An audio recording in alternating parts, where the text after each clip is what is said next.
stand part, as well as the other amendments in the group. Thank you, Mr. Deputy Speaker. I've tabled opposition to every clause of this bill because this is a bill which I think carries and contains no merit. It is unnecessary when weighed against the current position of our law. It is a bill which is overwhelmingly vindictive in its approach, and it quite consciously and deliberately expunges and oppresses any legitimate protest whatsoever. It's ironic that there is no choice to protest permitted within this bill. It creates these censorship zones where even the attempt to influence is criminalised. And if I go to clause 6, subsection 2, we see exactly how pervasive this bill is, because it makes it an offence in a zone with the intent or reckless to whether or not it has the effect of influencing a protected person, whether directly or indirectly. So the very issue of seeking to influence someone is now criminalised. And that influencing might be an entirely silent presence. It could be an entirely silent protest.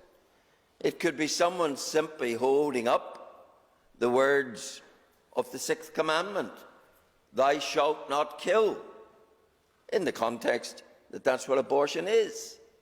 So someone who chose not saying a word, not handing out anything, just standing quietly with those words would be criminalised by this legislation. That's how draconian and outrageous it is in its reach. And I do say to this House, though no doubt on past performance, my words will fall on deaf ears, but I do say to this House, stop and think what you're doing. You might be wholly persuaded of the merits and the desires of promoting abortion. That's not the issue. The issue here is, are you wholly persuaded that it is right in 2022 to create a criminal offence out of silent protest seeking to influence someone? Now, there's no point in glossing that over by saying, oh, but this is really to deal with harassment, which isn't even defined in the bill, or with abuse or violence, all of which are covered in the current law. No point in saying, oh, it's really to do with that. If it were really to do with that, then 6.2a would not be in the bill. But 6.2a makes it a criminal offence to seek to influence and creates these censorship zones at the behest of the operators. So I do say it is one of the most incredible things that any bill would so lose sight of fundamentals that it would put this draconian measure upon us. You know, freedom of expression, we were hearing about it in the debate before this by some of the very people who I suspect will vote for this bill today, lauding freedom of expression. But freedom of expression provides equally for saying the unpalatable as it does for saying the palatable. There's no sifting in freedom of expression that you must only say that which is palatable. Freedom of expression also entails saying the unpalatable. But freedom of expression under Clause 6 in this bill is totally expunged. And therein is something that is quite unpalatable in itself. Even silent prayer is now a criminal offence. Someone could go to one of these facilities, stand within the zone, silently pray, indicating their position on these matters, and they could be capable of being criminalised. That's how dastardly the extent of this bill is. And of course, it doesn't exist anywhere else. The Home Office decided against it. Scotland decided against it within this United Kingdom. But here, we want to put it upon individuals and society in general. I said there's no definition of harassment. I made this point at the second stage. I thought the sponsor might at least have taken that under her notice, because harassment in law is already defined. It is defined as causing alarm, etc., which of course is also alarm or distress is the legal definition of harassment. But this bill, in its tautology, says causing harassment, alarm or distress. So what's the harassment here? It's obviously not alarm or distress. It's obviously not harassment as defined in the law. So one would have expected to see in this bill a definition of whatever harassment it is that this bill refers to. But that's maybe just a side issue. But where this bill gets really oversteps the mark is in its audacious move to create self-certification of zones, at least under the existing clauses. Under clause 3, it was the department, clauses 3, 4 and 5. Following a request from the operator of the premises, the department makes a determination that the premises are be treated as a protected premises. And it may only make that determination if it, the department, is satisfied it's reasonable to do so. Along comes Amendments 3 and 4, and they remove. Amendment 3 removes that role for the department and that obligation to ensure that it's reasonable to do so, and simply leaves a situation where a zone arises when it's self-certified by the operator. So they get to write their own laws, their own rules.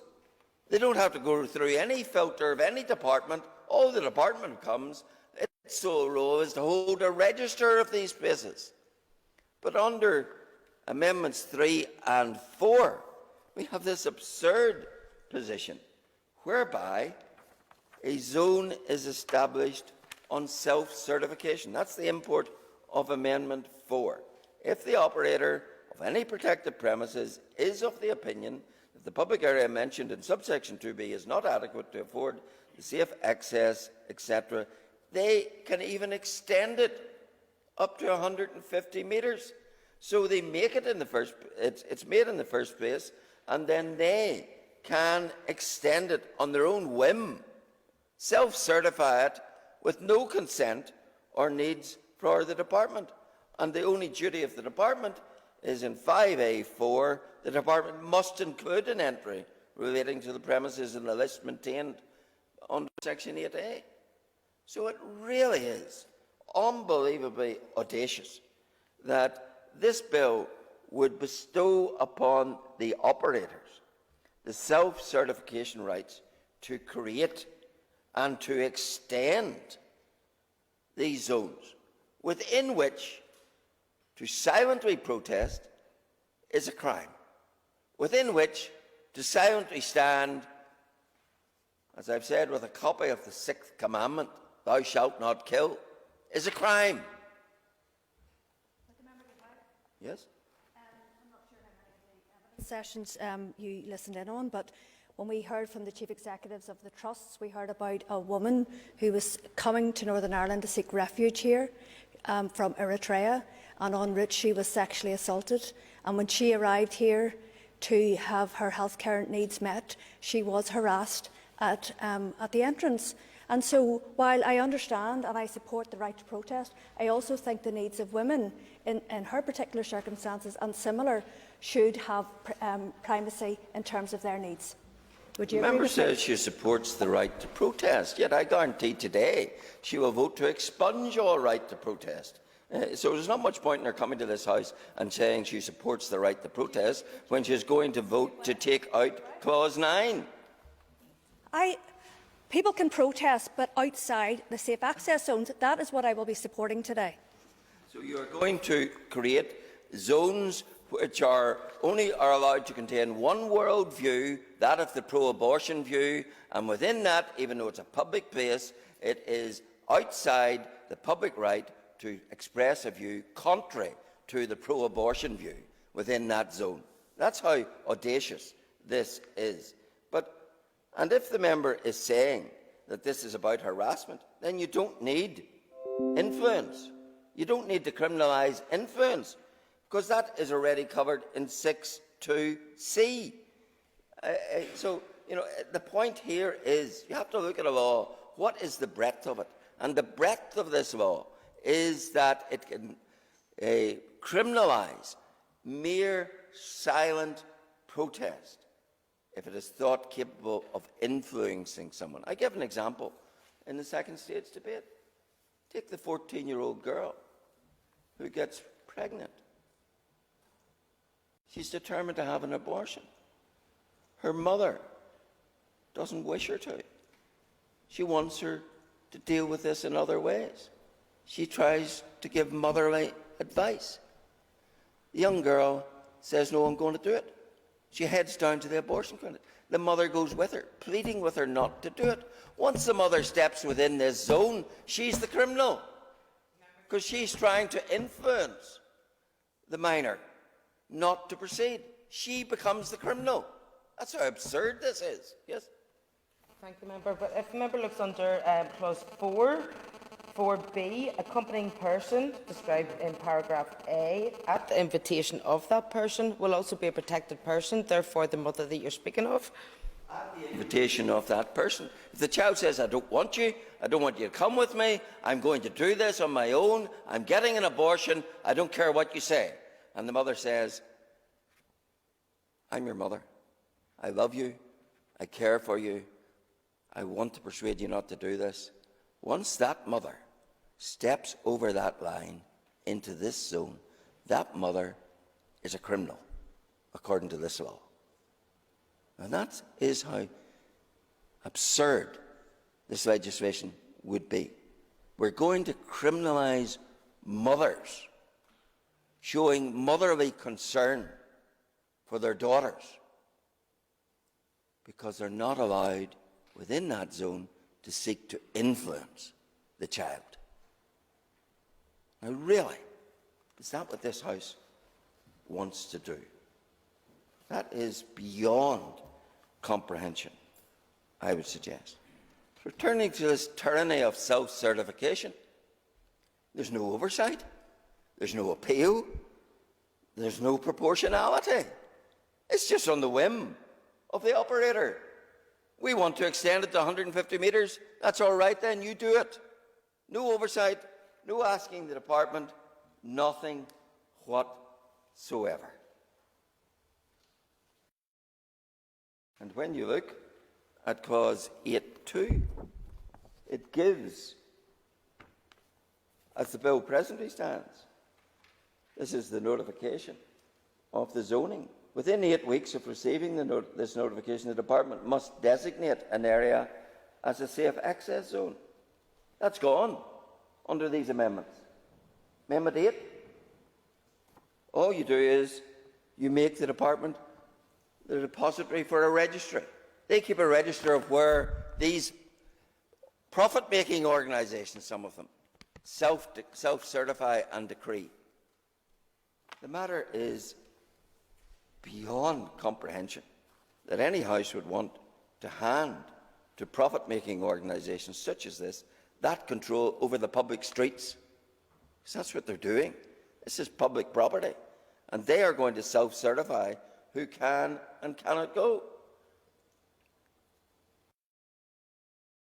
And in taking out Clause 8, of course, you take out the 8.3, the power to consult by the Department.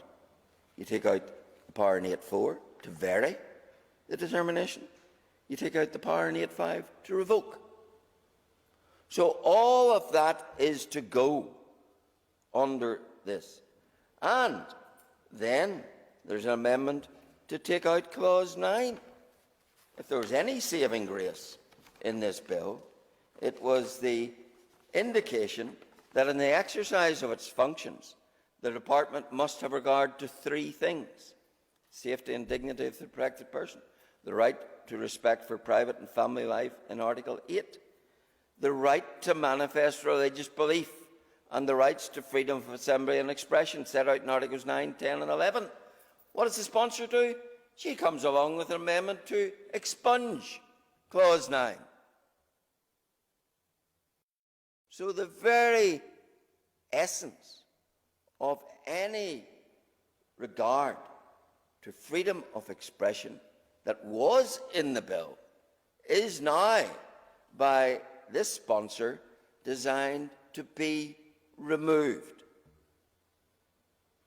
So what you're left with is no-go zones for the Department. These are zones of censorship, self-certified by the organisers, where it is a criminal offence to dare to breathe anything that might be interpreted as influence, and you just abandoned the zones to the control of the abortion clinics. That is what this legislation is now, through these amendments, coming to. So any semblance... Yes? Thank you for letting me in. You keep using the word influence. Do you not think that by the time the woman or the girl has arrived for her healthcare services, that she will have already gone through an agonising process? So by this stage, she will have made up her mind. So I don't think it should be on anybody else to try and influence her at that point. Well, the member might be so in favour of destruction of the unborn that she thinks that no one should have the right to try and influence someone not to destroy the unborn. But I disagree. It is one of the most fateful steps that any mother or anyone else can take to destroy the unborn. And surely we live in a society where legitimate influence should still be recognised and honoured, instead of expunged, as this bill, instead of criminalised, as this bill will do. So I really do say to the member that we are headed down a road which is quite shocking.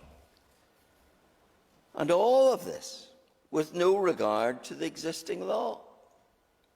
Article 9 of the Public Order Act, Public Order of 1987 makes it an offence to use written material that is threatening, abusive or insulting. What's wrong with that? Patently, it's not enough. Harassment is provided for in the Protection from Harassment Order 1997. You can even get a restraining order under that order. Disorderly behaviour is provided for in the 1987 order. Article 4 allows conditions in public assemblies. So if you have a situation where there's a routine of regular protests, they can be regulated by Article 4. But instead, along comes this bill and this sponsor to say, I want to even amend my bill to the point where anyone who steps foot within 150 metres of one of these abortion clinics will be criminalised if they dare to try and influence anyone. And some of these may well be in public bodies, public buildings that have other purposes. And the whole zone applies in respect of all of that building. You know, such unbelievable presumption on their part. The member referred to taking evidence. Yes, I had a look at the report. I was struck by how diffident the committee was in hearing anything but one side of the story. 6,459 submissions, written submissions, and only 13 of them supporting this bill. A slate of witnesses, but a refusal to hear from those opposed. This committee covered itself in, well, certainly didn't cover itself in glory in dealing with this matter. It covered itself in bias by virtue of the fact that the people it wouldn't hear from. And no doubt that same bias will be here today, refusing to hear. Yes? It's just on that issue. I think it's important to note, in a defence to the committee, that the decision was taken that those people that were offering their view on abortion, not on the issue of access to the clinics, and that the decision was taken to listen to the people who had a view on that issue, because to have taken all of the issues in, we would have been reopening debates to which this particular legislation didn't cover, and that actually that's quite diligent and not biased, as you would put that through. Was there not a group of laymen and ministers who asked to be heard and were politely, if it was politely, told to go away? We don't want to hear from you. Sure. Those views were taken into account as part of the written submissions. Yes. So you tell us written submission views were taken into account, and 6,459 were all against the bill, all but 13. And their views were taken into account, and here we are, still with the bill, with the chairman and others about to even make it worse by supporting these amendments. Who does the chairman think he's kidding when he says those views were taken into account? Over 6,000 objections to this bill. There's no evidence in this report that they were taken into account other than counted. They certainly didn't count when it came to the argument. And this was a committee which consciously and deliberately was deaf to views other than those which fitted the bill. And that is exactly how we got here. So it is a bill which is unworthy, in my respectful submission, of any support in this House. It drives a coach and horses through basic, elementary, lawful expectations as to freedom of expression. It outlaws that, and it elevates to a point that's unbelievable the rights of these abortion clinics to self-certify for themselves the zones, and removes the very department from any oversight of that. It is a quite appalling and unnecessary piece of legislation, because, as I've read to this House, there are multiple limbs of legislation which cover unruly, inappropriate behaviour outside in any public place, but not enough for this sponsor and this bill. They want exclusivity to only have their view capable of expression, and the right to even silent protest expunged. That is something I will not and cannot endorse, and therefore will oppose today. Éireann ar Cathaoirleach an Coiste Sláinte,